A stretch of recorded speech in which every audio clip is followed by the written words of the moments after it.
Hello, everyone. Also, hello to those who are watching this in the recording. I'm very happy you're here with us because this is the second part of the series Small Bites for Privacy Leaders. And in season one, we are talking about the most important relationships of the DPO.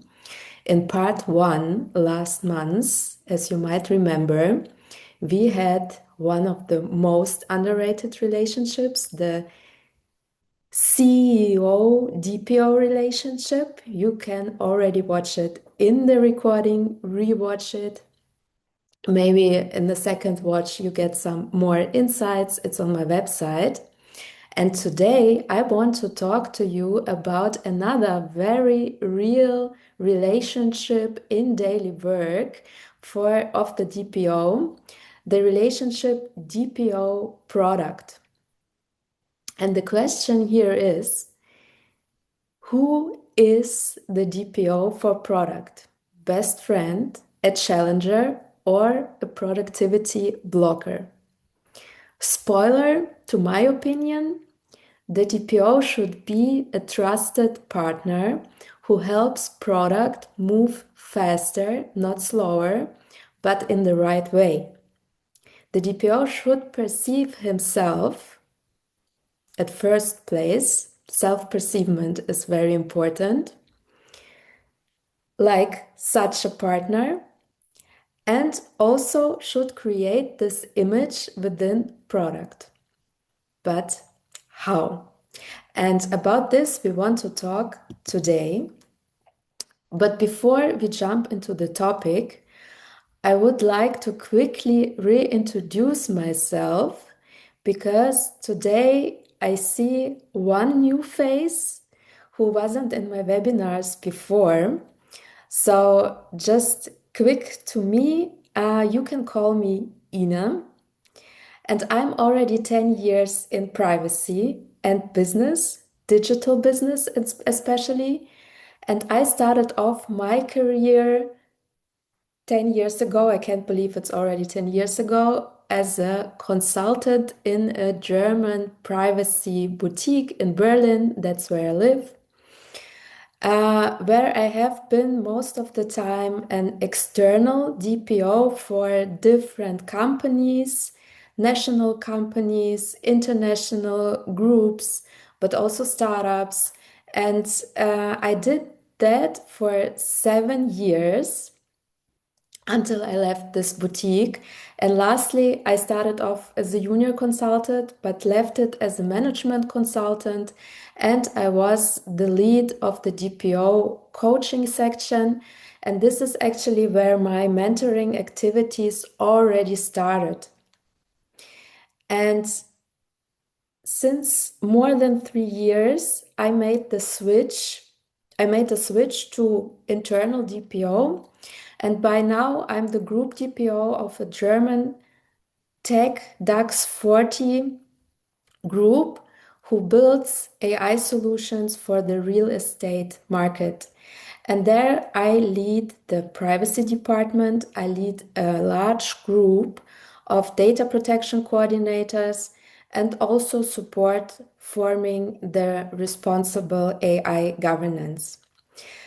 And in addition to that, to my full-time role, in the beginning of 2025, so almost for 2 years already, I'm also a freelance mentor and I mentor mainly, but not only, but mainly privacy leaders because I have a lot to share here, right? Like 10 years is it's a lot of baggage.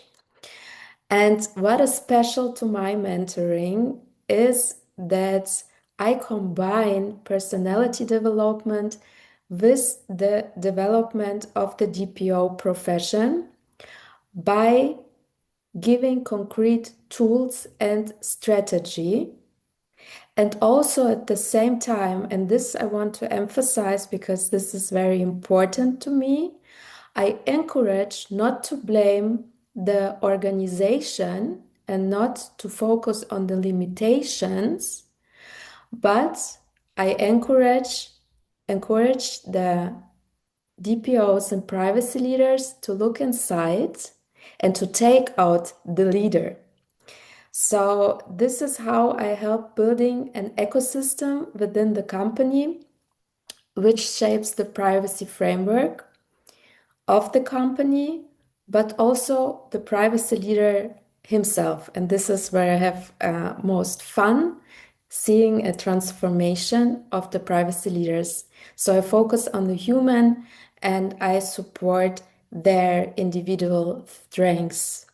And if you became interested in what I offer, you can scan the QR code. You will land on my website and get some more information. What is it, what I do? So let's get to our topic of today. I want to start with the use case from product pressure to privacy value. So we have normally in every company, which is product driven, also especially tech companies, it's very focused on innovation, new products, process changes, especially now with AI. Most companies change to be used to use more AI and also becoming an own AI solution. There's a lot of creativity and there's a constant adaptation to the market. And especially in tech companies, this is my experience, product teams are under very high pressure. They work in cycles, they have launch dates, and the mindset they have is often get it out, learn on the way, improve later. So, a bit the contrary of how we lawyers, in case you have legal background, um, used to do it. Like we like to keep it safe, right? But product mindset is a bit like learning by doing mindset or learning on the way and improve step by step. And this is exactly where the DPO has to be close to product with his mindset. Because if product waits to the very end until they involve the DPO, we are already too late. So if personal data is involved, privacy is relevant from the beginning. This is something we know.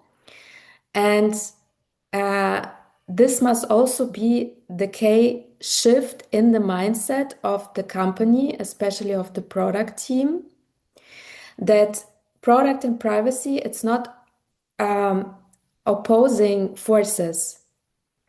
Both want sustainable business success, and this is also manifested in the GDPR. We have the Article 25 GDPR, which matters here.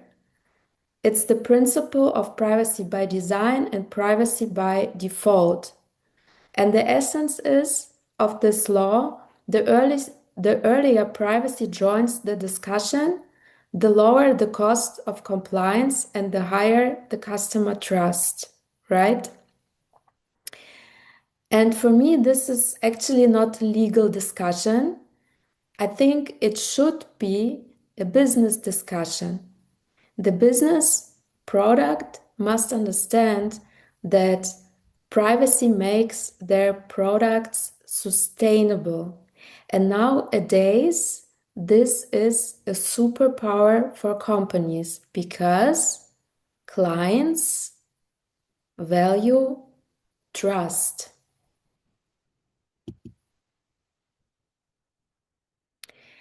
And in an ideal world, here on the slide, this is how I believe the relationship should work. Product, in their nature, builds products, drives innovation, and owns launches, and the DPO enables a trustworthy product, identifies privacy impacts, and advises on risks, and this goes hand in hand. So product, they know a bit better probably the customer need, but the DPO knows the regulatory and trust perspective, which is also a customer need, the feeling to be safe. And when that works well, both sides would win. And the DPO focuses on practical guidance, privacy by design, which means data minimization, transparency of the product. How does the product work? Where do I have to explain more? What happens with the data? Consent strategy, roles and rights concepts, vendors, which are integrated in the product, the relationship towards the customer. Is it who's the controller? Where there are joint controllers. So the legal relationship must be clear.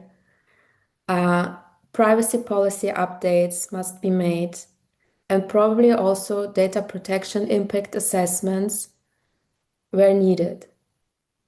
And this is the ABC with which the DPO comes to product and how he or she becomes a product partner. This was more a general outlook, and now I want to give you a best practice how to actually build this relationship.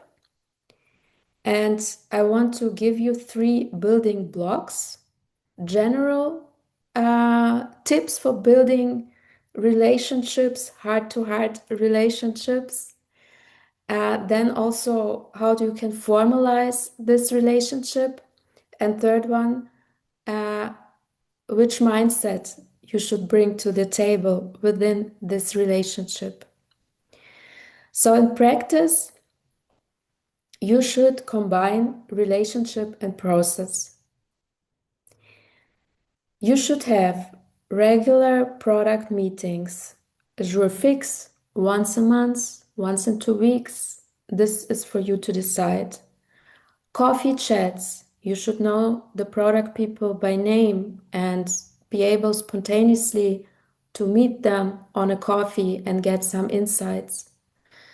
Also, very recommend who has office first policy, office presence. If you meet the people, use the chance also to physically be close. And the purpose is that product teams need a very short and clear way to involve the DPO. And therefore, the DPO must also be visible enough so that people know him. And when we come to the question how to create formal processes, I have also wrote down some ideas for you. You should make a short training, especially for the product people. You should also have a clear trigger for them for DPO involvement. And what you can use is also a simple intake template, a privacy by design template, where you tell them as soon as you are planning a new product, this is the structured way I need to get information to be able to consult. So where they have product description, where they can write the data involved, the launch date, the vendors involved, international transfers, yes or no, and if it's a customer facing functionality. So standard questions you need to be aware of, where we recommend to create for yourself such um, uh, such a template. And lastly, and this is also important to emphasize, for privacy leaders, it's also important to stay pragmatic. Not everything has to be solved before launch. Some things absolutely must be ready before going live, like high risk questions, legal basis must be clear, a consent mechanism must be there, or critical contracts. But other things can follow shortly also after launch, like a wording update or an extra FAQ or ROPA documentation. The key is here to show yourself also as someone who has the same goals and also never stopping the product unnecessarily. You should use a risk-based approach, and this is also how you create and show understanding. And before we finish, and I'm extra proud of this slide because I collected for you some privacy features that make every product better. And I like this part because it shows that privacy can actually improve the product. And customers, they appreciate control and transparency. This we know. So when we build, for example, explanation fields, this creates trust. If we formulate clear consents, that creates trust. If we give the customer profile visibility settings, so if you are privacy leader of a tech platform and every customer has its own profile there, which can be made visible to other users of the platform. So having control about what part of the profile should be visible and what not, like contact data, yes or no, clear name, yes or no, hobbies, yes or no, preferences, yes or no. If you give the user such a thing, that's great because you automatically show you're aware of privacy. Deletion buttons, where data subjects can delete their data on their own, are perceived very well, and also less work for customer care if we have deletion requests. And self-service privacy options, a privacy center where you give certain options to the users of your service, how they want to use it,